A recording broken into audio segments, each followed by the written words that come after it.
Pues bien, queridos hermanos, sean bienvenidos a esta nuestra campaña, Enseñanzas del Nuevo Testamento. Estamos hablando sobre el libro de los Hechos de los Apóstoles, especialmente, y sobre el acontecimiento de Pentecostés, la fundación de la Iglesia, la vida de San Pedro, los apóstoles, y de San Pablo también, y bueno, la evangelización, ¿okay? El inicio, el comienzo, la efusión del Espíritu Santo. ¿Okay? En estas 6 semanas anteriores pues hemos hablado ya tanto del libro de los Hechos, ¿ok? Y ahora de nuevo vamos ya a concluir en esta última semana nuestra campaña sobre estas enseñanzas del Nuevo Testamento, el libro de los Hechos, sobre este acontecimiento con el tema la fecundidad de Pentecostés, o sea, más de lo mismo, más de lo mismo. Tenemos que remachar este acontecimiento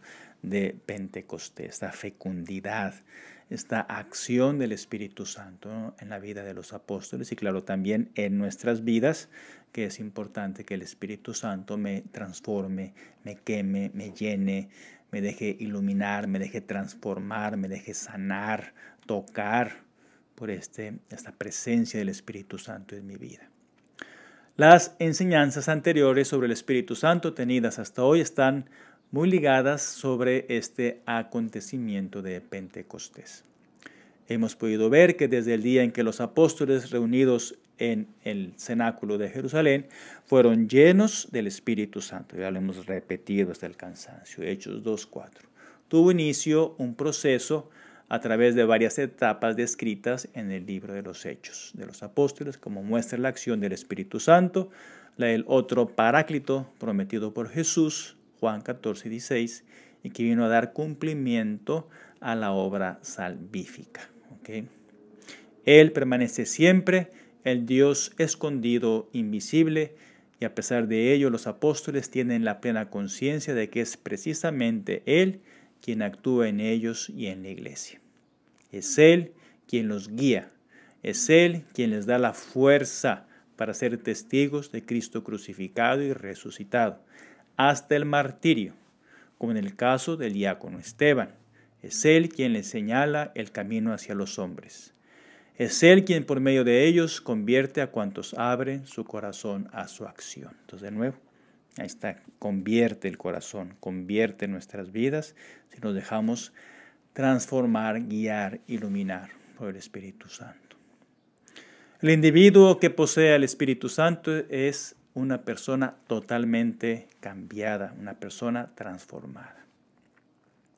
Muchos de ellos se encuentran también fuera de Israel, como hemos ya hablado del centurión romano Cornelio en Cesarea, por lo cual también Pedro, sabemos, le bautizó.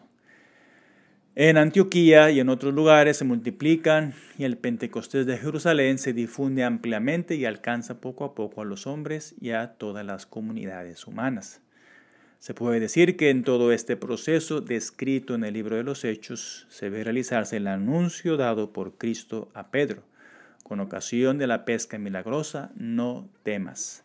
Desde ahora serás pescador de hombres. Es decir, lanzarás las redes en el mar del mundo para llamar a muchos hombres, mujeres a la fe en Cristo Jesús.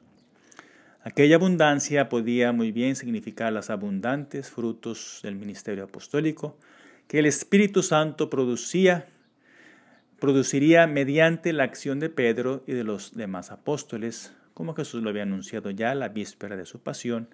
En verdad os digo, el que cree en mí, hará él también las obras que yo hago, y hará mayores aún, porque yo voy al Padre. Juan 14:12.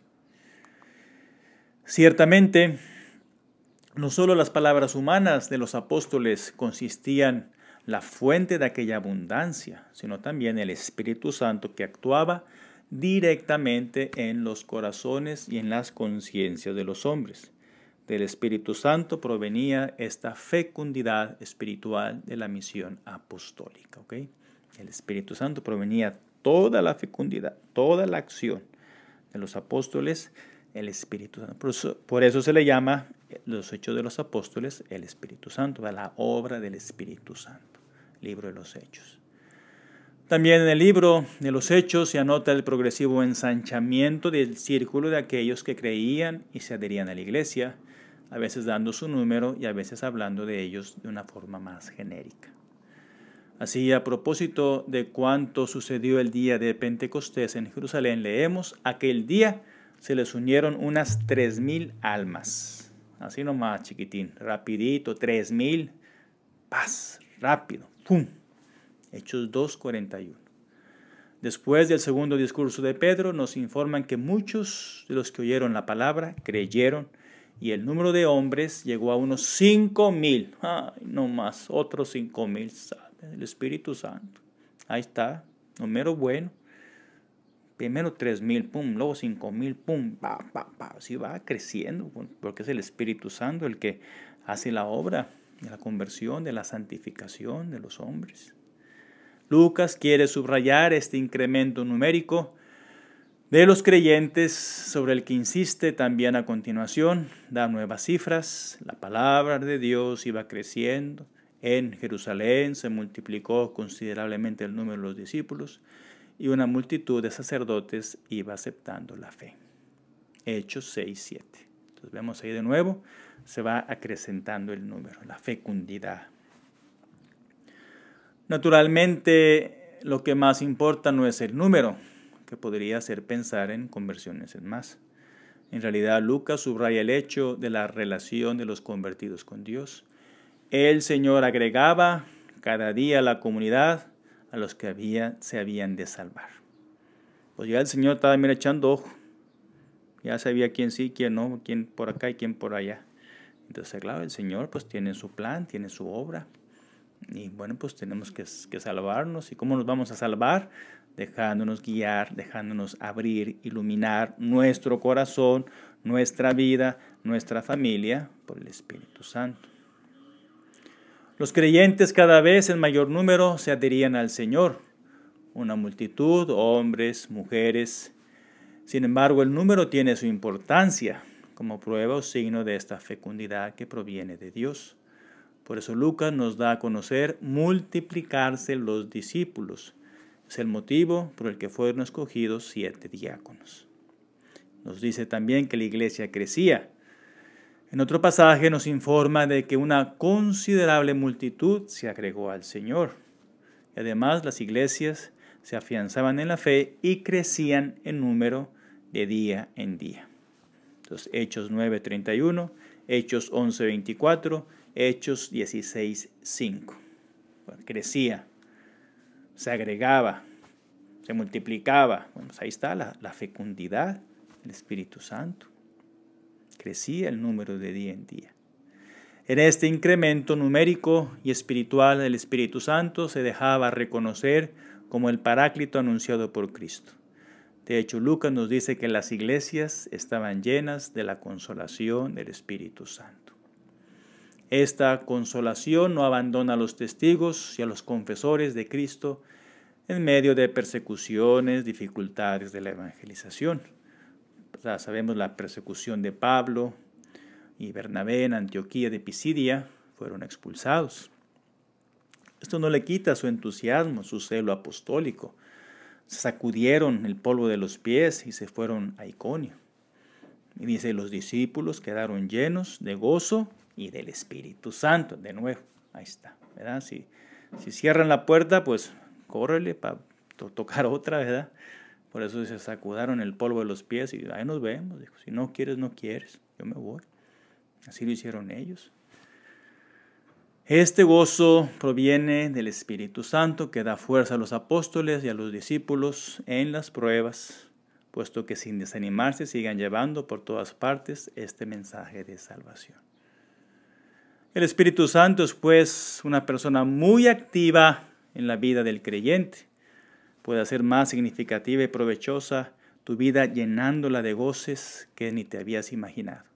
Si lo llamas en su ayuda, si crees en su poder, si oyes sus mensajes en la palabra de Dios, y si con una vida no apegada al pecado, llena de buenas obras, tratas de tenerlo siempre como tu amigo.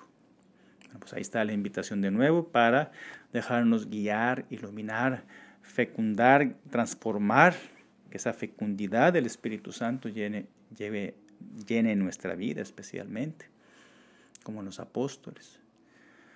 Así el día de Pentecostés el Espíritu Santo se manifiesta como aquel que da la fuerza interior con el don de fortaleza y al mismo tiempo ayuda a realizar oportunas opciones con el don de consejo, sobre todo cuando revisten una importancia decisiva, como en la cuestión del bautismo del centurión Cornelio, como hemos hablado, el primer pagano que Pedro admitió a la iglesia, o en el concilio de Jerusalén, donde se reunieron a hablar sobre esta cuestión del bautismo a los paganos, la salvación de ellos, cuando se trató de establecer las condiciones requeridas para admitir entre los cristianos a los que se convertían del paganismo, es decir, los que no eran judíos. Admirable la grandeza omnipotente del Espíritu Santo que va repartiendo valor a millones de seres humanos en toda la tierra para sufrir con amor y valor las contrariedades que se le presentan, ofreciendo con generosidad a Cristo Señor. Hagamos una pequeña oración al Espíritu Santo, mis hermanos. Digamos: oh Espíritu Santo, amor del Padre y del Hijo, inspíranos siempre lo que debemos hacer, lo que debemos evitar, lo que debemos decir, lo que debemos pensar, para procurar tu gloria y el bien de las almas. Amén. Es importante siempre hacer pequeños actos de oración, actos de fe, en la presencia del Espíritu Santo dentro de nosotros. De esta fecundidad de Pentecostés derivan también señales, milagros, que ya hemos hablado en otros lugares. De estas señales acompaña la actividad de los apóstoles, como hace notar con frecuencia los hechos. Por mano de los apóstoles se realizaban señales, prodigios en el pueblo. Como había acaecido en la enseñanza de Cristo, estas señales se orientaban a confirmar la verdad del mensaje salvífico. Esto se dice abiertamente a propósito de la actividad del diácono Felipe. La gente escuchaba con atención y con un mismo espíritu lo que decía Felipe, porque le oían y veían las señales que realizaba. Pues ahí está, la gente ya escuchaba, estaba atenta para lo que decía el diácono Felipe. El autor especifica que se trataba de liberación de los endemoniados y curación de paralíticos y de los cojos. Y concluye: hubo una gran alegría en aquella ciudad. Pues claro, ¿cómo no va a haber alegría? ¿Cómo no va a haber gozo? Sanando a los enfermos, liberando a los endemoniados. Pues ahí está, lo mero bueno. El Espíritu Santo ya está obrando, está trabajando. Y es lo que tenemos que hacer nosotros también, claro, liberarnos, evitar el pecado, evitar el vicio, evitar las mentiras, la maldad, el resentimiento, el odio, la avaricia, la lujuria, el alcoholismo, toda esa maldad que impera en el mundo, que me bombardea y me ataca y me quiere destruir. Pues yo debo ser muy cuidadoso y no dejarme contaminar por las mentiras del enemigo. Debo evitar el pecado y vivir en esa gracia de Dios. San Pablo decía: no contristéis al Espíritu Santo. ¿No sabéis que sois templos del Espíritu Santo? ¿Cómo vas a profanar con el pecado el templo del gran Dios? Y cada vez que cometemos un pecado mortal, echamos al Espíritu Divino de nuestra alma. ¿Y cómo pretendemos que Él obre maravillas en nosotros si le negamos ese hospedaje en mi alma? Por eso el más grande enemigo de los dones del Espíritu Santo es el pecado mortal, aceptado y no odiado. Y ahí, bueno, pues un examen. Cada quien tiene que analizarse, ver cómo está el estado de su alma. Si realmente está ese pecado, pues hay que renunciar, hay que pedir perdón, hay que confesarnos. Vivir en la amistad, en la gracia de Dios. Los Hechos añaden un episodio del que debemos hacer al menos una alusión, porque demuestran cuán elevada concepción del Espíritu Santo tenían los predicadores evangélicos. En aquella ciudad de Samaria, antes de la venida de Felipe, había ya de tiempo atrás un hombre llamado Simón. Practicaba magia, tenía atónito al pueblo de Samaria y decía que él era algo grande. Bueno, pues ahí está de nuevo, ¿verdad? El hombre pues hacía magias y hacía señales y cosas, y todo el pueblo pues estaba asombrado, pues Dios mío, ¿qué es este hombre? Todo lo que está haciendo y las señales y los milagros, portentos, toda la gente ahí creyendo en él y todo eso. ¿Verdad? Les prestaban atención, cosas de todos los tiempos. ¿Verdad? Ahí está, la mentira, el engaño. Cuando creyeron a Felipe, que anunciaba la buena nueva del reino de Dios y del nombre de Jesucristo, se empezaron a bautizar, hombres y mujeres.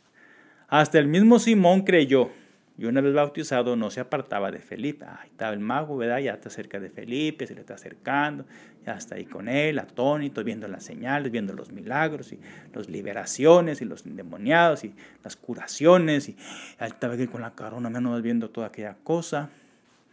Y dice, cuando en Jerusalén supieron que también Samaria había aceptado la palabra de Dios, predicada por Felipe, enviaron a Pedro y a Juan. Bueno, pues ahí van las autoridades de nuevo, ¿no? Pedro y Juan, a ver, echa un ojo, a ver, cómo está el negocio en Samaria.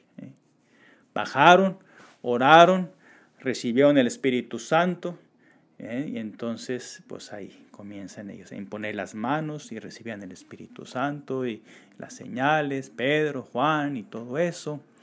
Y entonces Simón, deseoso de adquirir ese poder, de conferir el Espíritu, como los apóstoles, mediante la imposición de las manos, dijo, mira, aquí te voy a dar billete, cuña, te voy a dar dinero, para que me des también a mí ese poder. Ay, ay, ay. Tremendo lo que le pasó a Simón. Ay, Simón, ¿qué hiciste? Ofrecer dinero para comprar el Espíritu Santo. Y de ahí deriva la palabra simonía, que significa el comercio de las cosas sagradas, pero no está permitido en nuestra iglesia, está condenado. Ahí comienza, por billete y ya querer comprar negocio. Pedro reaccionó con indignación ante aquel intento de adquirir con dinero el don de Dios, que es precisamente el Espíritu Santo, amenazándolo a Simón con esa maldición divina. Ándale. Ahí, pero lean el texto, ahí está, en el libro de los Hechos de los Apóstoles,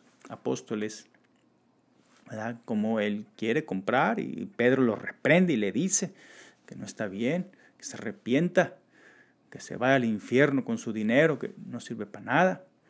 ¿Cómo quiere comprar el don de Dios? Hombre, le dio unas palabrotas de San Pedro, tremendo lo que le dice. Lo amenazó, le dijo que no hiciera eso, que no está bien. Los dos apóstoles volvieron luego a Jerusalén, evangelizando las aldeas de Samaria, por donde pasaron Felipe. En cambio bajó hacia Gaza, impulsado por el Espíritu Santo.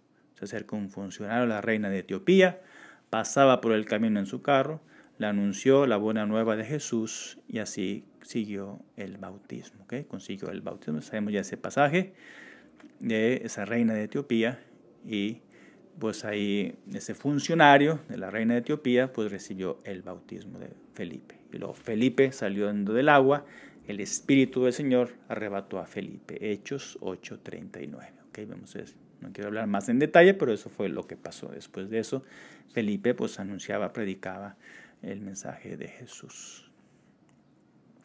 Pues ya por último, como se ve, hermanos, Pentecostés se difundía, fructificaba abundantemente, suscitando adhesiones al Evangelio y conversiones en el nombre de Jesús.